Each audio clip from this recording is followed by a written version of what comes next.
Dear students, today we will cover the important questions from the topic noble gases. So today we will cover noble gases, that is group number 18 from periodic table and unit हम कर रहे हैं बच्चों P block elements. तो इसमें सबसे पहले तो आप लोगों को ग्रुप 18 बारे में पता होना चाहिए। ग्रुप 18 के एलिमेंट्स हैं उनको हम नोबल गैसेस बोलते हैं। क्यों नोबल गैसेस बोलते हैं? Because they are chemically inert.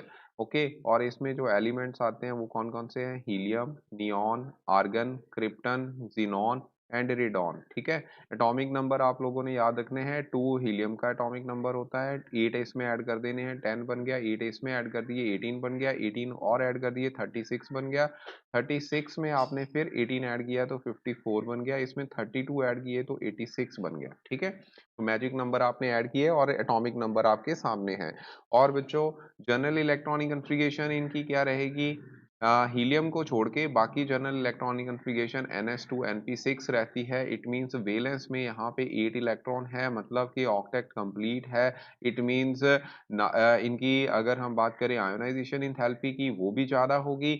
और इलेक्ट्रॉन गेन इंथैल्पी तो बच्चों फिर हाईली पॉजिटिव होती है, जहाँ फिर हम बोल देते हैं कि ये क्या है, जीरो होती है। ओके, और इसका मतलब ये हो गया कि ये केमिकली क्या होंगे, लेस रिएक्टिव होंगे। ठीक है, फॉर द मीन टाइम पहले तो ये सोचा जा रहा था कि जो नोबल गैसेस है वो केमिकली इनर्ट है। It means they can not form the any compound with any element. ठीक है, बट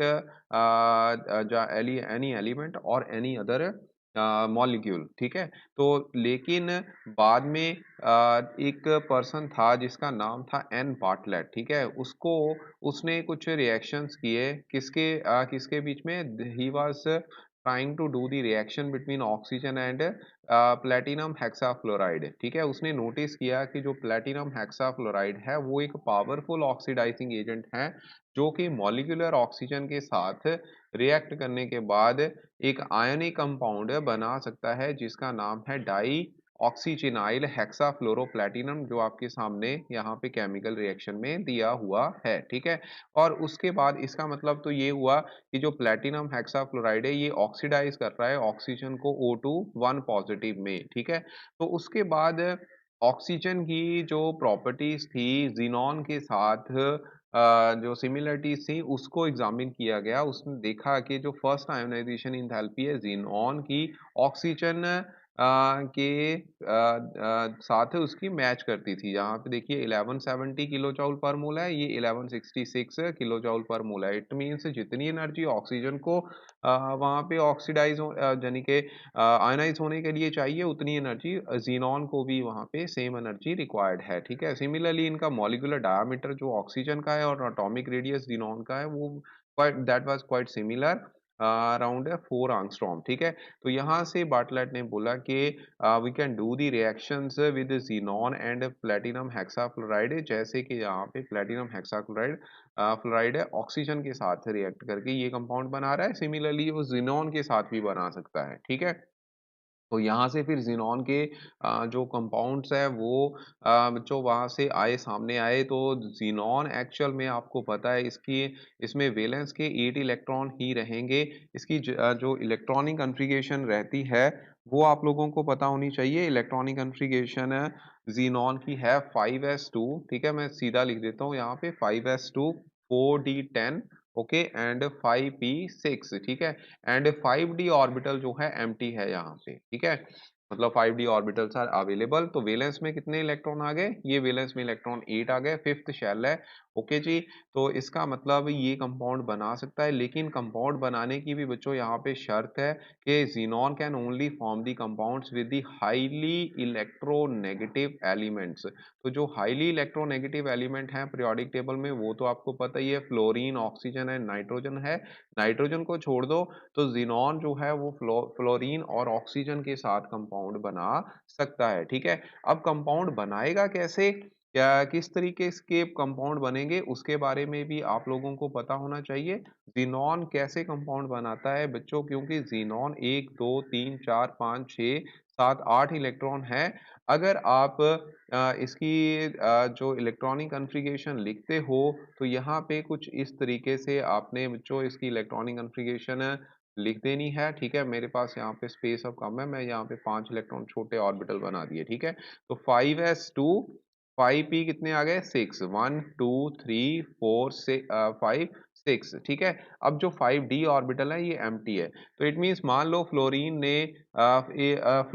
ने जीनॉन के साथ कंबाइन होना है, तो कितने फ्लोरीन, मान लो 2 फ्लोरीन है, ठीक है। तो ये XeF2 बना दिया फर्स्ट कंपाउंड। क्यों 2 बनाए, रीजन क्या है, क्यों यहाँ पे जीनॉन एक फ्लोरीन के साथ या 3 फ्लोरीन के साथ रिएक्ट नहीं कर सकता, उसका रीजन मैं अभी मतलब कि क्यों ये जीनॉन मोनोफ्लोराइड नहीं बना सकता, उसका रीजन यही है कि जब इलेक्ट्रॉन एक्साइटमेंट होगी तो ये वाला इलेक्ट्रॉन एक्साइट होके इधर जाएगा, तो यहाँ पे क्या है, 2 ऑर्बिटल ऐसे आएंगे जिनमें अनपेड इलेक्ट्रॉन है, तो यहाँ से मैं रिमूव कर देता हूँ, ये इलेक्ट्रॉन यहाँ पे आ गया, तो इट मीन्स जीनॉन जो है वो उसके साथ जो फ्लोरीन लगेंगे वो even number of fluorine atom होंगे, तो XeF2 XeF4 XeF6 ऐसे कंपाउंड यहाँ पे बनेंगे, ना कि XeF2 XeF3 XeF5, ठीक है।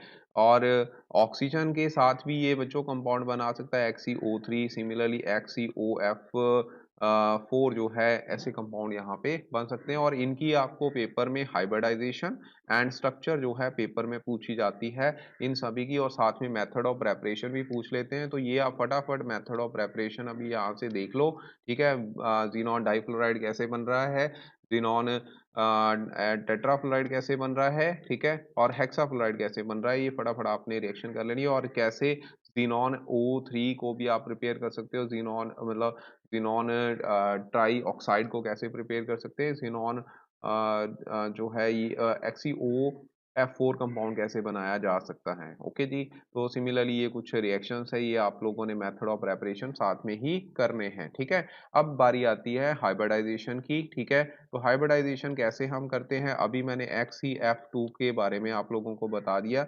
वैसे तो बच्चों सीधा काम है, 1 2 3 4 5 6 7 8 फ्लोरीन के एटम लिखो, सॉरी जीनॉन के 8 इलेक्ट्रॉन्स यहाँ पे लिखो, फ्लोरीन यहाँ पे 2 लगने हैं, फर्स्ट वाले केस में 2 हैं, तो 2 फ्लोरीन आपको पता है फ्लोरीन सिंगल बॉन्ड बनाएगा क्योंकि 17 ग्रुप में लाई करता है, ठीक है। तो ये एक लोन पेयर आ गया, एक ये लोन पेयर आ गया, एक ये लोन पेयर आ गया, तो आपने इसको कैसे याद रखना है, SPPPD, ठीक है। तो इसकी हाइब्रिडाइजेशन आ गई sp3d, ठीक है। एंड आगे सिमिलरली XeF4 इसकी हाइब्रिडाइजेशन बनानी है, तो सिमिलर वे से आप XeF3 की भी जो हाइब्रिडाइजेशन XeF4 की भी हाइब्रिडाइजेशन बना सकते हो, तो 1 फ्लोरीन 2 फ्लोरीन 3 फ्लोरीन 4 फ्लोरीन, ठीक है, SPPPD, ठीक है। तो इसकी हाइब्रिडाइजेशन बन गई sp3d2, ओके। सिमिलरली 1 2 3 4 5 6 7 8, ठीक है, 8 इलेक्ट्रॉन यहाँ पे लिख दिए। अब आपने मान लो यहाँ पे 6 फ्लोरीन 6 फ्लोरीन लगा दिए हैं, तो वो इस तरीके से लग जाएंगे 1 2 3 4, ठीक है, मतलब sp3d कितना आ गया, d3 यहाँ पे आ जाएगा, ठीक है। तो sp3d3 जो है हाइब्रिडाइजेशन XeF6 की होगी, ठीक है। 1 2 3 4 5 6, तो 6 बन गया, एक ऐसा आ गया, 3 पी आ गए, और 3 यहाँ पे क्या होंगे, फिर डी होंगे। लोन पेयर को भी आपने कंसिडर करना है। सेकेंडली, अगर XeOF4 की हाइब्रिडाइजेशन आपसे पूछी गई है, ये कैसे बनानी है, देखिए इसका करने का तरीका क्या है, आपने पहले ऑक्सीजन का जीनॉन के साथ डबल बॉन्ड बना देना है, ओके। और उसके बाद यहाँ पे जो 4 फ्लोरीन है आपने इस तरीके से लगा देने हैं, ठीक है। अब ये एक लोन पेयर है, इसको एस कंसिडर करना है आपने, एस ऑर्बिटल मान लो, और डबल बॉन्ड में से सिर्फ एक ही ऑर्बिटल यूज होता है, डबल बॉन्ड में से पाई इलेक्ट्रॉन्स जो है they do not take part in hybridization, उसको हम कंसिडर नहीं करते हैं, ओके। sp ठीक है जी। आगे डी, तो इसका मतलब ये बन गया sp3, ठीक है, D2 इसकी हाइब्रिडाइजेशन होगी, ओके। और मतलब ये याद रखना है, जीनॉन ने ऑक्सीजन के साथ डबल बॉन्ड बनाना है, ठीक है जी। तो ये बच्चों हाइब्रिडाइजेशन अभी मैंने बता दी। तो जीनॉन जो ट्राई ऑक्साइड है इसको कैसे बनाओगे, जीनॉन ट्राई ऑक्साइड की जो हाइब्रिडाइजेशन आएगी वो कैसे आएगी, double bond O double bond O double bond O, यानी कि SPPP, यानी कि इसकी हाइब्रिडाइजेशन आ गई sp3, ठीक है। अब हम स्ट्रक्चर कर लेते हैं इनकी। XeF2 की स्ट्रक्चर जो है हाइब्रिडाइजेशन अभी मैंने बता दिया आपको, sp3d आएगी, ओके, तो लीनियर ज्योमेट्री आनी है कुछ इस तरीके से, ठीक है, क्योंकि लोन पेयर जो है वो भी आपने कंसिडर कर लिया, लेकिन इसको ज्योमेट्री को हम लीनियर ज्योमेट्री बोलते हैं। आगे XCF4 की ये स्क्वायर प्लेनर ज्योमेट्री होती है, sp3d2 हाइब्रिडाइजेशन शो करेगा, ठीक है। एंड जो अभी sp3 हाइब्रिडाइजेशन XCO3 की करी थी वो बच्चों पिरामिडल शेप में आएगी, ठीक है। sp3 क्योंकि एक लोन पेयर है यहाँ पे। आगे है XCF6 जिसकी हाइब्रिडाइजेशन अभी हमने करी थी sp3d3, ठीक है। तो ये ज्योमेट्री इसकी आएगी। और जीनॉन जब ऑक्सीजन और फ्लोरीन यानी कि XeO4 के साथ इसकी ज्योमेट्री होती है स्क्वायर पिरामिडल, जो हाइब्रिडाइजेशन रहेगी sp3d2 रहेगी, ठीक है। अभी मैंने करवाया, ओके। अगर ऑर्बिटल रिप्रेजेंटेशन के साथ जाना चाहते हो तो वो आप अच्छे से देख लो। करना क्या है, जीनॉन का मैंने आपको अभी बता दिया, इसकी 5s2 5p6, ठीक है। और 5d यहाँ पे क्या होगा, जीरो होगा, ठीक है। तो 5s एक दो इलेक्ट्रॉन, उसके बाद 1 2 3 4 5 6 इलेक्ट्रॉन, ठीक है। और डी ऑर्बिटल में कितने हो गए, ये 5 ऑर्बिटल खाली हो गए 5d के, ठीक है। अब आपने अगर XeF2 बनाना है तो एक बार इलेक्ट्रॉन एक्साइड कर दिया, ये आपका आ जाएगा, ठीक है। दूसरी बार XeF4 बनाना है तो ये इलेक्ट्रॉन एक्साइड कर दिया, तो ये ऑर्बिटल आपके 4 यूज हो गए। F6 बनाना है तो ये ऑर्बिटल यूज हो गया, आपके 6 हो जाएंगे, ठीक है। समझ गया मेरी बात। तो XeF6 ये ऐसे आ जाएगा, ठीक है। सिमिलरली अगर जो ऑक्सीजन के साथ है तो ऑक्सीजन आपने सीधे ही इसी में ही लगा देने हैं। कैसे, क्योंकि वहां पे क्या होता है एक्चुअल में, उसमें कुछ और तरीके से हाइब्रिडाइजेशन होती है। जो ऑक्सीजन है दैट नीड 2 इलेक्ट्रॉन्स, ठीक है। 6 इलेक्ट्रॉन है ऑक्सीजन के पास, 2 इलेक्ट्रॉन उसको चाहिए, तो वो इसके साथ शेयरिंग ऐसे कर लेता है, तो sp3 हाइब्रिडाइजेशन बनाएगा। S जो है वो as it is in the form of lone pair यहाँ पे रहेगा, तो ये XeO3 की हाइब्रिडाइजेशन हो जाएगी, ठीक है। तो this is all about P block elements. तो बच्चों सारे क्वेश्चन अब कवर हो गए हैं, ठीक है।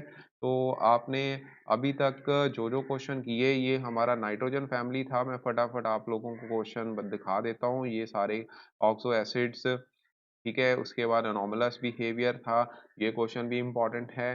नाइट्रोजन पर्टिकुलरली रिएक्टिव होता है डाइप्रोटिक एसिड्स, इनकी स्ट्रक्चर, ठीक है। आगे why does reactivity of nitrogen differ from the phosphorus halides hydride of nitrogen family, वो आपको पता होने चाहिए सारे, ओके। ये स्ट्रक्चर्स भी आती होनी चाहिए, बॉन्ड एंगल के बारे में पता होना चाहिए, ठीक है। अगर नहीं देखा है तो प्रीवियस वीडियोस आप 1 बाय 1 फैमिली के देख सकते हो, ठीक है। White phosphorus, red phosphorus, NH3 जो बेसिक नेचर है, ठीक है, NH3 की, ये सारे क्वेश्चन जो हैं इंपॉर्टेंट है, ये सारे पी ब्लॉक में थे, ठीक है। लिक्विड एग्जिस्ट करता है, अमोनिया फॉस्फाइन गैस होती है। अमोनिया एक गुड कॉम्प्लेक्सिंग एजेंट है, ठीक है। आगे जो अमोनिया के बॉइलिंग पॉइंट ज़्यादा होंगे फॉस्फाइन से, ठीक है। PCl3 एग्जिस्ट करता है, NCl3 भी एग्जिस्ट करता है, but NCl5 does not exist. Structure of SO2, ठीक है, ये क्वेश्चन भी इंपॉर्टेंट था।